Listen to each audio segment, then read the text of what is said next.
What's good, my G's? Your boy Snow, Ignorant Gamers in the house. How you doing? How you living? How you gaming? And of course, you already know, G stands for Gamers. I want to talk to you guys about Metal Gear Solid, The Phantom Pain, or Metal Gear Solid 5, Snow's Pain. And right off the back, I just want to tell you guys how much I'm enjoying this game. I've been putting up some content. I got more content coming of me just exploring the world and having fun. I'm doing my best not to put any kind of like spoilers in there, and I'm also doing my very damn best of just enjoying the game and not worried about what's going out to you guys. I try to record my audio all the time, but the thing about recording open world games is when you have your audio as a separate file, it just piles up and piles up. Like, I have footage of just footage. Sometimes I forget that I'm recording. Anyway, I just want to go through a couple of points about this game. I know that Ramon has probably already came through with his, and I know that Nigel's come through with his, and I just wanted to make sure that I got mine out there because I wasn't really saying too much. I was just more so putting up the actual gameplay and mentioning it in other videos here and there. So with that said, the first thing I want to talk about that I am on the PlayStation 4. Those other two guys are playing on the PC. I want to say that the graphics, in my opinion, are holding up. They are moving pretty well. As you get deeper into the game, you start to notice little things, but I'm not going to point those things out to you guys because that is something that I'm always looking out for. And again, if you've never seen my my Ignorant Gamers video that tells you my history, it's just one of those quirks. I'll leave a link to that in the description below. Now, graphically, I would say that, it being an open world game, the game is fantastic. I love the art style, I love the direction. I love that when you are playing the game, the time of day is always a factor. Night missions don't seem too crazy, day missions don't seem too crazy. That dusk day, that midday, all that stuff has an effect. The raindrops, the wind blowing, the overcast, like, it's just such an amazing thing to sit there and play and have you go through the time cycles. I will say this though, I think Africa is generally darker than when you're in Afghan, and I also believe that has something to do with the way that the camps are set up. So that's nice little attention to detail. I also like that the animals kind of switch up from when you're in Afghan versus Africa, and that brings me to a little point that's further along. There is an open world system, and it's mainly in two worlds. Now, with great graphics comes great audio. There is no shortage here. That is very true to the statement. The sound cues from just your everyday environment. I mean, I have clips of me running around. You may see it if I'm like running and I just stop and I look around. It's because I thought I heard something. And I'm going to be half racist right now. When I was in Africa, all those little extra sounds that I heard, considering that there was other animals there, oh yeah, I would stop and look real quick just to see if I was being hunted down by an animal. Just in case you haven't played it, yeah, I'm not going to say what animal was there one time, but, there was a reason behind the madness. But, everything sounds good. Everything has a cue. That microphone when you're using the binoculars is so crucial. And there's nothing negative to put there. I have another audio part that I'm going to talk about a little later, and that's thing. Oh, but side note, right now, actually no, I'll leave that for later. So I'm gonna go on to the controls.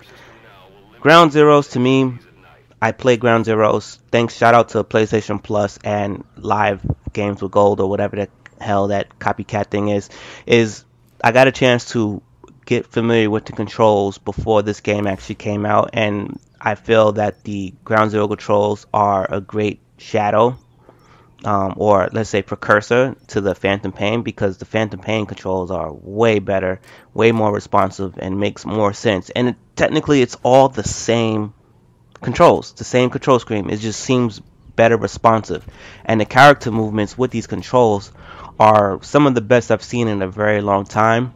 It's very nice to be able to fluently move around like that, especially once you learn the one little thing about how Snake moves, because me and Ramon was both having that problem with crawling on the ground, and you trying to turn your character around, and we didn't really know how to do it efficiently, but once you figure it out, it makes complete sense just because of the way that Snake is crawling around the game. So character movements between the enemies, I mean, it's amazing, and it even goes down to the mechs. The mech enemies move well. Your D Walker, everything, just everybody moves efficiently well. Now, other than NPC, the non-playable characters, I want to say that the companions move exceptionally well too. Shout out to D Walker, shout out to Quiet, shout out to D Dog, which is DD. That's my little boy right there, and of course D Horse is who you start off with. Um, Now, getting into the missions are crazy when they happen. You have so many options in how to complete a mission.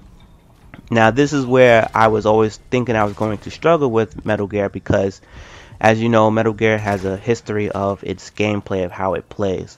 Now, this being an open world Metal Gear, I was able to get my Hitman on in this game.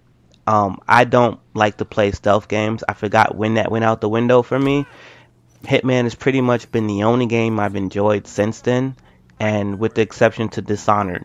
Now, with that said, Ground Zeroes gave me a preview into how the Phantom Pain was going to play out, and the ability to go in guns blazing versus going completely stealth or half and half or 60-40, yo, it's amazing. It is so much fun. The missions, we all could sit there and play like just a day of just whatever, pick a mission, all of us get it done. It's going to get done different ways. Now, the other thing I want to say about the mission was also kind of bleeds into the side missions is how you infiltrate the base will always have a counter attack if you have to come back. So as large as the world is, it's more open space that's not being best utilized. So the concentration points, which are the outposts and everything like that, are detailed in certain locations more than others. Some of it just checkpoints. So if you're going to see a lot of these places multiple times, whether you're gathering or aka farming for resources, and I'm gonna get into that later, you're going to see these places again. So if you're the kind of person who is shooting people in the face, whether it's a tranquilizer gun or, you know, actual just gun, one and done, when you come back, there will be NPCs there, enemies there, that are holding it down with either a helmet or actual full-on face mask thing. Like, I don't even know what to call it. And it's hilarious. And if you pay attention to your gun's ballistics or damage, penetration to be exact, there are some of these guns that can penetrate through some of those things. So that's pretty interesting. Now, in the game, you have your ZZ gun, what did I like to call it, which is like a tranquilizer. I do have a sniper rifle one, which has become very handy for me. But I also discovered rubber bullets. Rubber bullets has become my friend. So now I'll be running around and I'm doing running gun, but I'm using rubber bullets. And I have to say that one time that I came through, I would say a medium level outpost, and I specifically went there, and I went through gunning down everybody with these rubber bullets. And I came back, and these guys were all wearing full heavy armor. So in order for me to take that place, I had to drop a airstrike of gas. I'm gonna get into that in a second. I said an airstrike of gas. Like, that is fucking amazing in its own. So the game adapts to your play. Now, another way that the game adapts to your play, which I love, is I have a friend of mine who, and because I'm into this, I read and I heard, so I know to make sure that I mix it up. But I have a friend of mine, all he does is night missions. So his night missions has been getting harder and harder, and I had to tell him, like, yo, start doing them some of the day, and it will get better, because they adapt. Once they know that you're coming at a certain time of day all the time, they enhance security, they start getting cameras, they start wearing night vision goggles at night, like all that kind of shit, and that's amazing. You can't ask for a game to do that. Someone just does it, and then now it's like Drivatars in the Forza series. Now that I've had those damn Drivatars and the Forza, was it Forza 5, Forza Horizon 2, which I love, and Forza 6, when I play other car games that do not have Drivatars, I slightly get ignored. I slightly get annoyed. So I'm wondering if this is the kind of thing that I'm going to see. And I want to point out another thing like that since I mentioned it. I'm sorry to go off, but shout out to Shadow of Mordor when you fight an enemy and he remembers you, or if you die in a world, your death goes all around the world, and someone will make a comment on you. Like, once you see that shit and you're experiencing it and your body goes positive, you can't unsee it, you can't unfeel it, you expect it in other games. Now, getting back to what I was saying, I love that this game adapts to your playstyle and it almost forces you to play another way. Now, with the missions, I don't want to get into any of that stuff, but there's plenty in there. There's a chapter 1, there's a chapter 2. I don't want to get into that because I feel like everyone knows that Metal Gear is going to tell a great story. What I will say is, in this Metal Gear, as opposed to every other Metal Gear, this one is probably the shortest on epic cutscenes, but the cutscenes that do happen still make you feel good. And this is probably to welcome players like me who haven't really been playing the games like that, who want to experience Metal Gear, but it just hasn't been my playstyle for a very long time. And one of my things about it was I really did not care for the over-the-head view of some of the other ones. I did play the original NES versions, but I hate reading all that text because at that time I was playing a whole shitload of RPG games, and I'm going to get into that in a minute. But moving along, your companions are your best friends. If I had to give you a G tip, I would say D-Dog is the god. I know D-Walker, my boy keep telling me D-Walker, but for my playstyle, D-Dog, DD is the god. You just run and he'll let you know. So the other thing that I like about this game is that it still remembers that it's a video game. So the randomness that can happen in here lets you know that it's a video game. I mean, you take a shit on a road and a vehicle can skid off the road. And that's how you can capture whoever you need to capture. Now, I'm going to mention something about the capture later when I talk about the mother base, but like, it's little shit like that.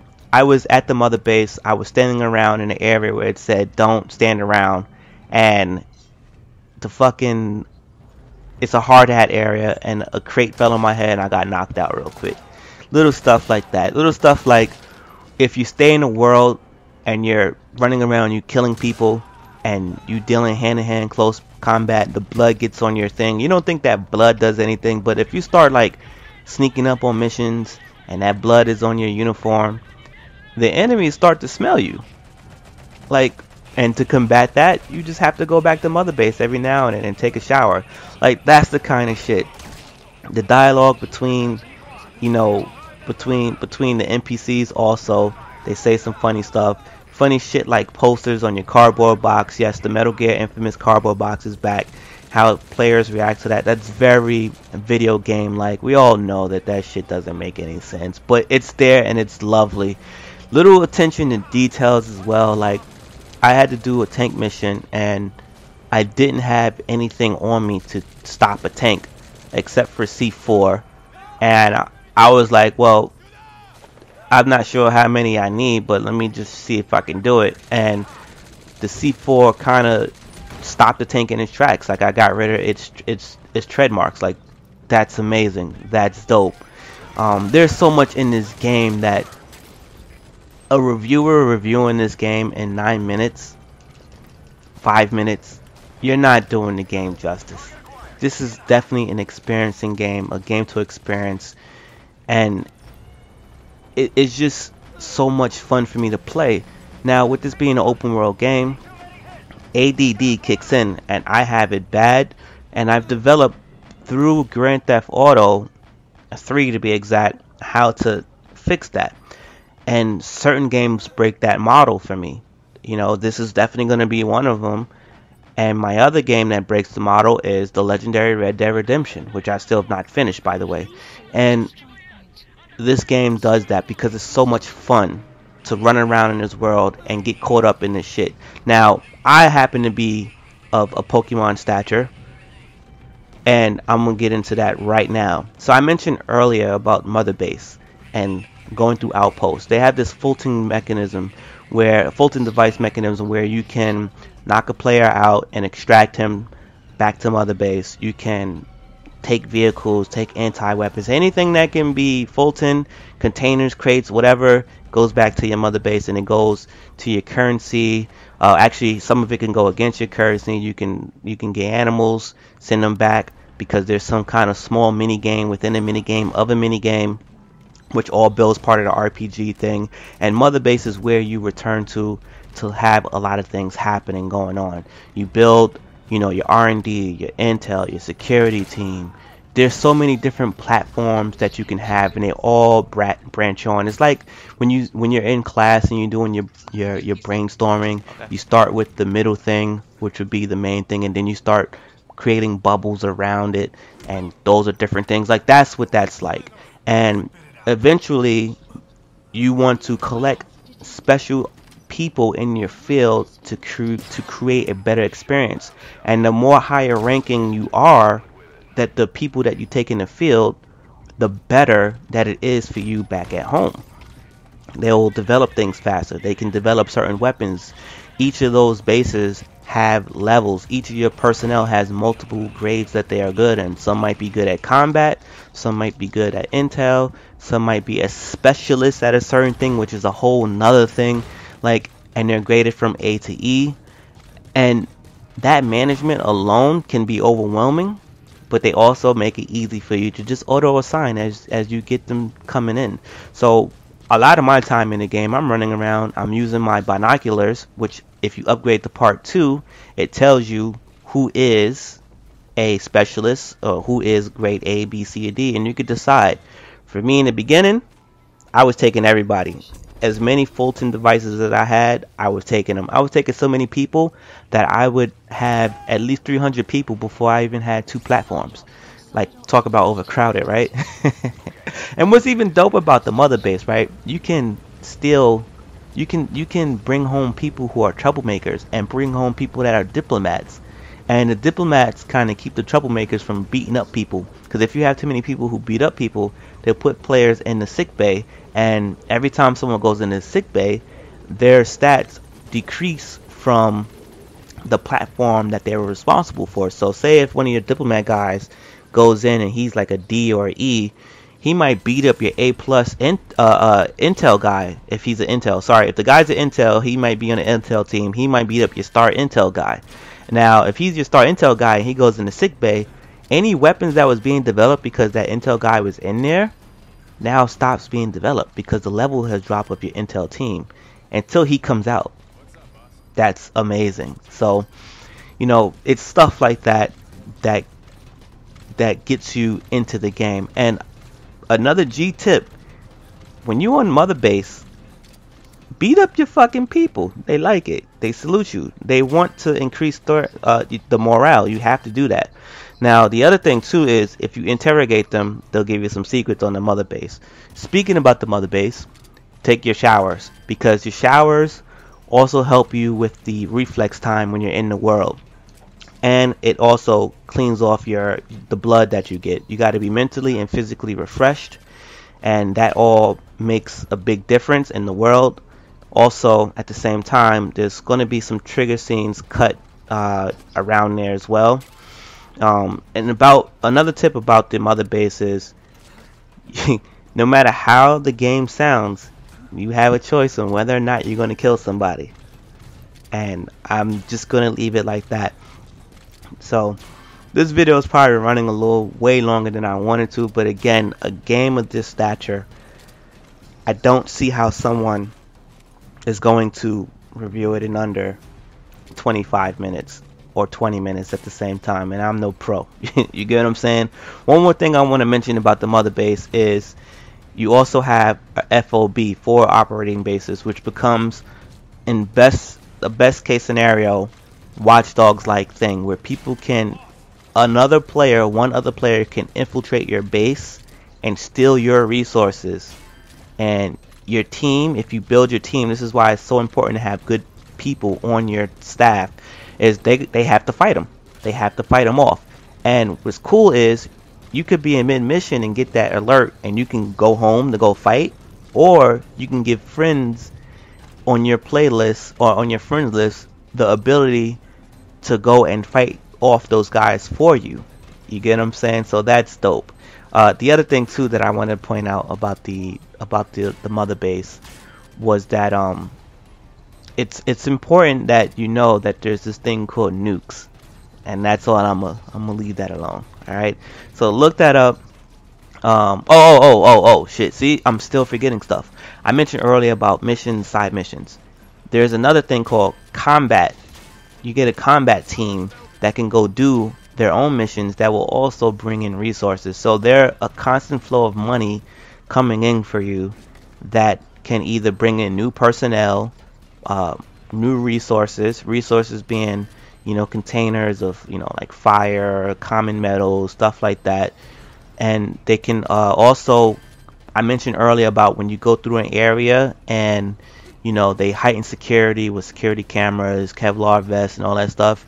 You can send these guys through there, and they will go and kind of debunk all of that. They will kind of bring that down, so that way when you go back through, you're not facing that issue. Again, attention to details. Oh, did I mention that all this can be done from one menu at any time in the game? You can manage your 4 operating bases, your combat deployment team, your mother base, your personnel changes. Everything can be done. Calling airstrikes, calling call strikes, calling pickups, calling all this stuff. All that can be done from an iDroid. It's amazing. Even listening to the audio tapes, which gives you the biggest stories. And actually, the audio tapes, you can run in a world and have the audio tapes playing so you get more context to what's going on. The audio acting is amazing when it is happening. It's a shame that the homie Keith doesn't get more in-game stuff like that, but hey, we take it how it come. I think he's done a fine job because I know there was some drama behind that. But I just wanted to make sure that the iDroid, you knew that this shit can be ran from that. It's amazing. So yeah. Also another thing too, if you use certain airstrikes during a mission, it bumps you down automatically to A rank or less. You can't get an S rank, and there's also some kind of outfit or something. If you use that, you can only get an A rank or below. So word to the wise for those people who are S rank hunting. This should be called the review.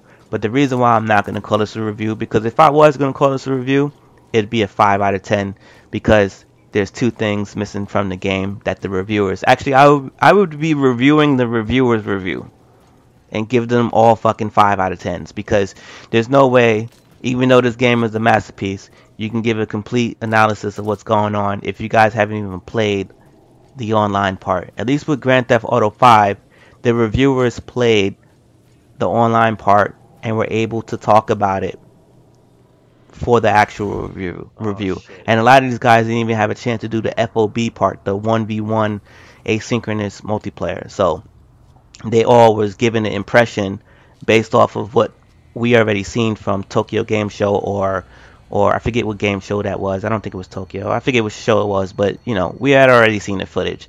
Anyway, that's enough. Your boy Snow, Ignorant Gamers, and I'm out. Peace.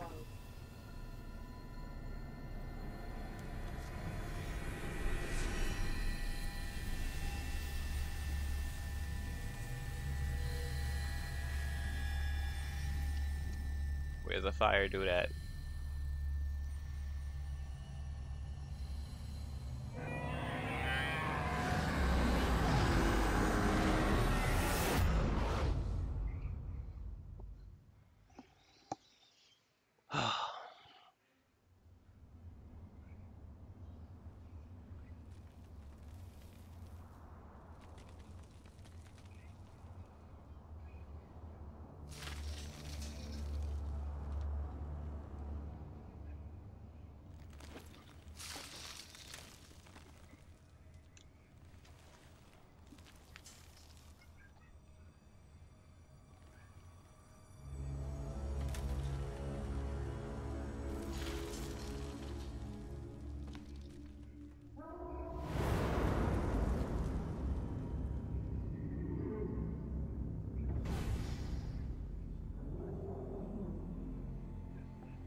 You look well rested, big boss.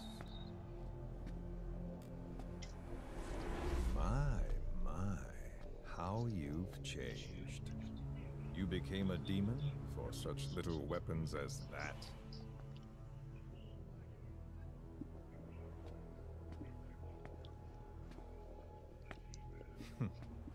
Well, I'm sure you'll see the bigger picture eventually.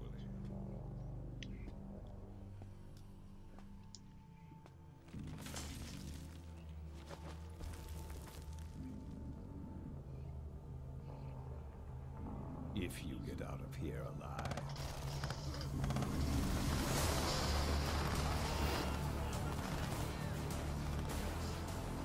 Why didn't you just kill him right there? This time. If you wanted me dead, just kill me. I'll see you in hell. You're like right there.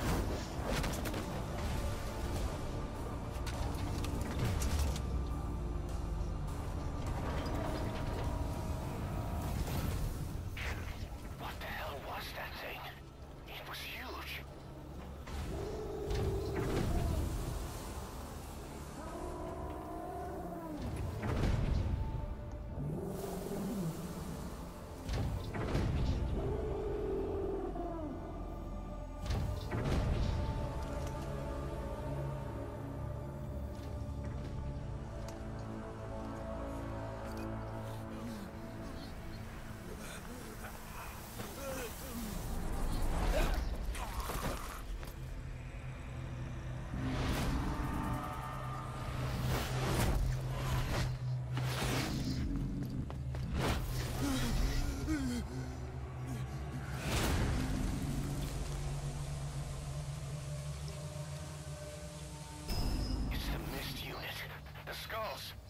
What's he doing to that soldier? Damn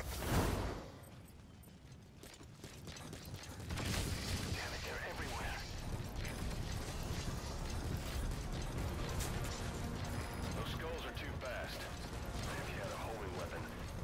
Boss, maybe it's time to see what the honeybee can do.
Oh, really? Snake, talk to me! Snake!